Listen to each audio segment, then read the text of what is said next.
Spinosaurus इस दुनिया का अब तक का सबसे बड़ा कार्निवोरस यानी कि मांसाहारी डायनासोर था। ये डायनासोर इतना बड़ा हुआ करता था कि इसके आगे टिरानोसोरस और जाइगेंटोसोरस भी छोटे नजर आते थे। स्पाइनोसोरस की लंबाई 14 से 18 मीटर तक हुआ करती थी, यानी कि करीब 60 फीट, और इनका वजन 13 से 22 टन तक हुआ करता था। स्पाइनोसोरस क्रिटेशियस पीरियड के दौरान इस धरती पर मौजूद थे, जो कि आज से करीब 100 मिलियन साल पहले का समय है। स्पाइनोसोरस अब तक के खोजे गए सबसे अजीबोगरीब डायनासोर में से एक है, और ये एक अकेला डायनासोर है जो कि सेमी एक्वेटिक था। स्पाइनोसोरस ज्यादा लंबे समय तक इस धरती पर मौजूद नहीं थे, लेकिन तब क्या होता अगर स्पाइनोसोरस विलुप्त नहीं हुए होते और आज भी इस दुनिया में मौजूद होते। इसी का पता हम आज के इस वीडियो में लगाएंगे, तो इस वीडियो को आखिर तक जरूर देखें। स्पाइनोसोरस का मतलब होता है स्पाइन्ड लिजर्ड, और इन्हें आज से करीब 110 साल पहले इजिप्ट में खोजा गया था। दरअसल साल 1912 में जर्मन के एक पैलियोंटोलॉजिस्ट अर्नस्ट टॉमर ने इजिप्ट में डायनासोर के फॉसिल ढूंढने का काम शुरू करवाया था, और इसी खोज के दौरान उन्हें स्पाइनोसोरस का सबसे पहला फॉसिल मिला। इन फॉसिल के ऊपर स्टडी करने के बाद साल 1915 में उन्होंने इस डायनासोर का नाम स्पाइनोसोरस रखा। स्पाइनोसोरस के इन फॉसिल को जर्मन के म्यूनिक नाम के शहर में मौजूद एक म्यूजियम में रखा गया था, लेकिन वर्ल्ड वॉर 2 के दौरान उस म्यूजियम में बॉम्ब गिराया गया था, जिससे स्पाइनोसोर के सभी फॉसिल पूरी तरह से डिस्ट्रॉय हो गए थे। इसके बाद एक लंबे समय तक स्पाइनोसोरस के फॉसिल कहीं पर भी नहीं मिले, और साल 2008 में जाकर मोरक्को में फिर से इनके फॉसिल मिले।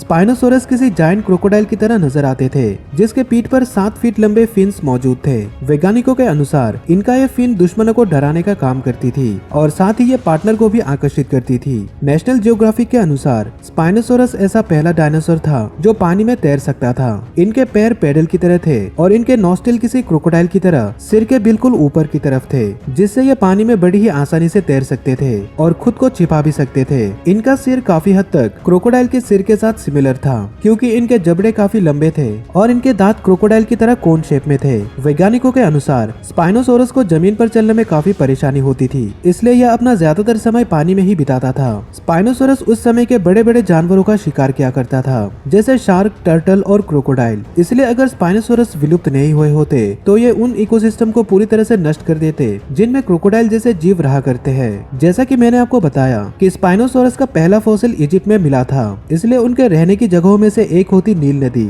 स्पाइनोसोरस नॉर्थ अफ्रीका के स्वैम्प और नदी में रहा करते थे। ये वो इलाके हैं जहाँ वर्तमान समय में काफी ज्यादा संख्या में क्रोकोडाइल रहा करते हैं। क्रोकोडाइल भी काफी लंबे समय से इस दुनिया में मौजूद है, और ये क्रिटेशियस पीरियड में भी रहा करते थे। लेकिन हैरानी की बात तो ये है कि क्रोकोडाइल आज भी इस दुनिया में मौजूद है और ये विलुप्त नहीं हुए हैं। लेकिन अगर स्पाइनोसोरस आज भी जिंदा होता तो ये क्रोकोडाइल के लिए बिल्कुल भी अच्छा नहीं होता। स्पाइनोसोरस इतने बड़े थे कि नेचुरली इनका शिकार करने वाला कोई नहीं होता, इसलिए क्रोकोडाइल को स्पाइनोसोरस के साथ शिकार के लिए मुकाबला करना पड़ता, या फिर क्रोकोडाइल खुद स्पाइनोसोरस का शिकार बन जाता। इसलिए अगर स्पाइनोसोरस जिंदा होता तो शायद आज क्रोकोडाइल विलुप्त हो गए होते। स्पाइनोसोरस नॉर्थ अफ्रीका में रहा करता था, जो कि वर्तमान समय में काफी सूखा है, लेकिन 100 मिलियन साल पहले चीजें आज से बिल्कुल अलग थी। उस समय इजिप्ट एक नम जगह हुआ करता था, और स्पाइनोसोरस वहाँ के मैंग्रोव फॉरेस्ट में शिकार की तलाश में घुमा करते थे। लेकिन जैसे जैसे समय बीतता गया वैसे वैसे वहाँ के नदी और तालाब भी सूखने लगे, जिससे उनके लिए शिकार करना और भी मुश्किल हो गया, क्योंकि अब उन्हें शिकार के लिए दूसरे डायनासोर के साथ मुकाबला करना पड़ता, जो कि जमीन पर उनसे ज्यादा अच्छे से अडेप्टेड थे।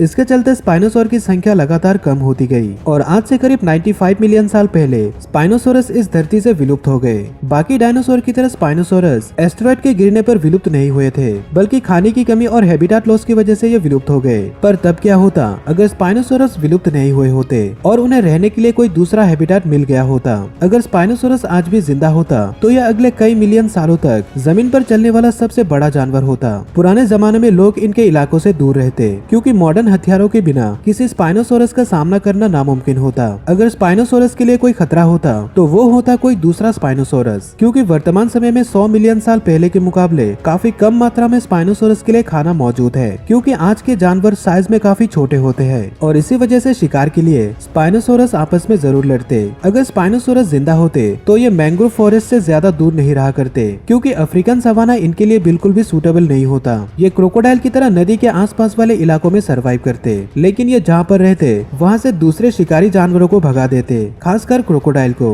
इसलिए अब हम अफ्रीका के उन इलाकों में स्पाइनोसोरस को देखते जहाँ पर क्रोकोडाइल रहा करते हैं। स्पाइनोसोरस क्रोकोडाइल की तरह नदी में पानी पीने आए ज़ीब्रा और विल्डेबीस्ट जैसे जानवरों का शिकार करता। स्पाइनोसोरस के रहते भी इंसानों के ऊपर इसका कुछ खास प्रभाव नहीं पड़ता और इंसान नॉर्मली डेवलप होते रहते। पुराने जमाने में बड़े बड़े सिविलाइजेशन इन विशाल जीवों को अपने वश में करने की और उनका शिकार करने की कोशिश करते, पर ये उनके लिए बिल्कुल भी आसान नहीं होता और बहुत से लोग अपनी जान गंवा देते। स्पाइनोसोरस की तरह ही कई और विशाल जानवर है जो इस दुनिया से विलुप्त हो चुका है, जिनमें से एक है मैमथ, जो आज से करीब 10,000 साल पहले विलुप्त हो चुके हैं। पर तब क्या होता अगर मैमथ आज भी इस दुनिया में मौजूद होते? ये जानने के लिए स्क्रीन पर दिखाए गए वीडियो पर क्लिक करें और साथ ही इस चैनल को सब्सक्राइब करें। इस वीडियो को आखिर तक देखने के लिए आपका धन्यवाद।